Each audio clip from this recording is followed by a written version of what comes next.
Hello everyone. तो जैसा कि आप सभी जानते हैं, एसओएल ने फोर्थ सेमेस्टर का रिजल्ट डिक्लेयर कर दिया है, लेकिन रिजल्ट के अंदर बहुत सारे इश्यूज हैं।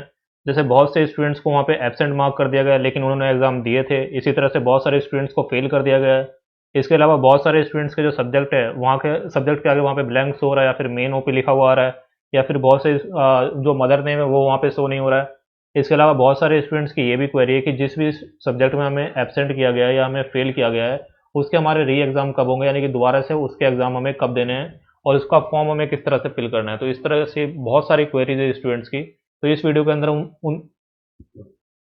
उन सारी क्वेरीज को देखेंगे, और जो भी उसके ऊपर आगे आपको करना है वो सारी चीज़ें हम इस वीडियो में डिस्कस करेंगे। तो सबसे पहले बात कर लेते हैं, अगर किसी स्टूडेंट को यहाँ पे एब्सेंट मार्क किया गया है और अगर आपने उस सब्जेक्ट का एग्ज़ाम दिया था, तो आपको क्या करना है। तो देखो, जिस भी एग्ज़ाम सेंटर में आपने एग्ज़ाम दिया था, सबसे पहले आपको उस एग्ज़ाम सेंटर में जाना है, और वहाँ से आपको उस दिन की अटेंडेंस सीट लेनी है। ठीक है, वहाँ की अटेंडेंस सीट उस दिन की आपको लेनी है, और वो अटेंडेंस सीट आपको लेके जानी है एसओएल के नॉर्थ कैंपस में।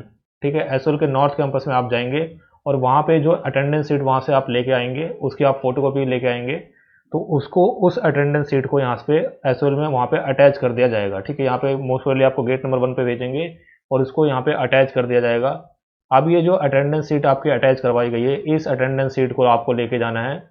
अगर आप नॉर्थ कैंपस में, तो आप नॉर्थ कैंपस में जा सकते हैं, या फिर साउथ कैंपस में भी आप जा सकते हैं। आपको जो एग्जामिनेशन ब्रांच है उसमें आपको लेके जाना है। तो ड्यू का जो एग्जामिनेशन ब्रांच है, इसमें आपको जाना है। अगर आप नॉर्थ कैंपस में एसएल की बिल्डिंग आपने देखी है, तो उसके पास में जो गेट नंबर 1 है, वहाँ पे आपको ड्यू का एग्जामिनेशन ब्रांच मिल जाएगा। वहाँ पे आपको जाना है, और इस जो अटेंडेंस सीट है उसको अटैच करवा के इसको यहाँ पे सबमिट कर देना है। तो आपका रिजल्ट जो है मोस्ट प्रोबेबली अपडेट कर दिया जाएगा।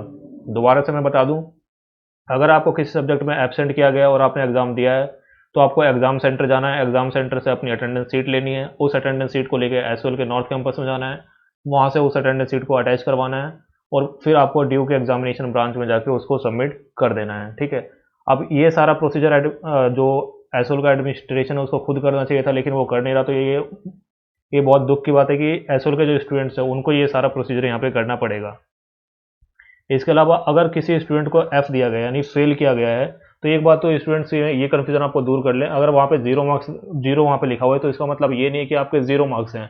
अगर पासिंग मार्क्स से कितने भी कम आपके मार्क्स आएंगे, तो वहाँ पे जीरो ही वहाँ पे शो होता है। ठीक है, तो आपको अगर फेल किया गया है, आपका ईआर दिया गया है, तो उस केस में आपके पास दो ऑप्शन है। एक ऑप्शन तो ये है कि आप रीवैल्यूएशन के लिए यहाँ पे अप्लाई कर सकते हैं। रीवैल्यूएशन में क्या, आपके आंसर शीट्स को दोबारा चेक किया जाएगा, लेकिन इसमें आपको 1000 रुपये पर सब्जेक्ट के हिसाब से फ़ी पे करनी होगी, और इसका रिजल्ट भी अप्रोक्सीमेटली 1.5 से 2 महीने बाद ही आएगा।